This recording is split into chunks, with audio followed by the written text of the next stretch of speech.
All right, guys, so this is the cleanest setup you can get in a Fiesta ST for power and to use that cubby hole for something. 12 volt still works. This is wired into the back. I do have this plugged in here and going up through here. This is a Cubby charger. You just pop the phone in. It's wireless charging, sitting on a Pro mount. And yeah, so my phone points right at me. It's already powered. You can see the green light right there. This is hardwired in with the wires running through behind. I think this is the cleanest setup you can do for the cubby hole. Here's how I did it. I want to take this 12 volt adapter right here, have it sit in the console right there with the wires running behind. So what I'm going to do to accomplish that, if we look down here, see that the red and the blue with the stripe right there? That's your 12 volt. That runs over to here on the side. You can see the wires, the red and then the blue and black stripe right there, top one. So what I'm going to do is splice into this, run it up behind here, get a hole in the back of here so that way this cable can come through, clop the end off this. I don't think I'm going to be able to retain my voltage screen, unfortunately. It would be cool, but I don't think that we have a way to do that easily. So yeah. So we're just going to we're going to cut this off basically and run power directly to it. All right, so on the 12 volt thing right here, I managed to get the little housing off. Basically just, unscrewed this ring, pop that off, split the cap off the side. These two wires are what we're interested in. We're basically going to snip it back there. That way we can just pop this cord right off. It doesn't look to do any sort of regulation or anything like that. This is basically just a screen. There's no capacitors or anything like that in here. It's just getting raw 12 volt power. So, all right. Now we're in the meat and potatoes of her. All right, so hold on, gotta figure this thing out. All right, so what I can determine, I got this little guy out right here. And if we trace all these leads, it's not doing anything.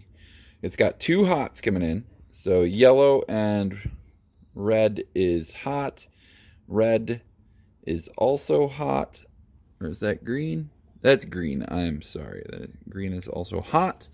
And then blue is the ground. So, since we don't care about getting the little voltage meter on there, because we've got that in our access port, we're just going to snip these off, put the two hots hot, and put the ground as ground. No turning back now. Alright, so I know this isn't the prettiest way to do it, and there's 10 other betters. I know this isn't the prettiest way to do it, and all the electricians in the comments are going to go ape, but I stripped back and basically just taped it on with electrical tape.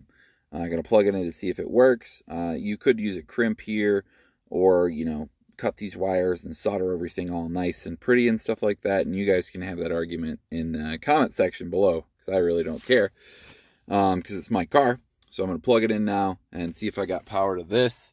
Then I've got so I kind of preemptively didn't route the cable properly. So that's my bad.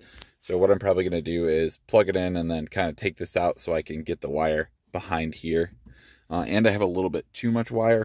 Yeah, so since we're wired in to this main circuit here, the same circuit that the regular 12 volt power and the back adapter are on, these are always on when the car's off unless the car thinks the battery's going to be too low. Then it'll actually shut them off. I've actually never had that happen yet. So yeah, these are always powered. Awesome. Check it out. Always on power. Got that green light right there. Boom. So that worked. I don't know if the USB ports work. Let me go grab something to test those. All right, now we got something plugged into the All right, we got this little device plugged into the USB right there. It's just a simple UV light, and bam, it works. Car's completely off. Super nice. This is basically always going to be powered. It's on the same circuit as the 12 volt in the car, so it should automatically shut it off if push comes to shove or anything like that, and the car needs better, because I think it does have a safety shutoff feature. This is a Pro Clip mount with a ball adapter put on it. And then I've got the wireless charger that's on top. You just unscrew the ball mount, pop it right on, screw it back down, and it's pointed right at the driving position here. Alright, so as I'm sitting here editing this video, I saw one cooler use of this Cubby, an ethanol content sensor. I'll put a picture of it right here, but I think this might be the only thing that's way cooler that you could do. Anyways, that's all I got. Cheers, guys.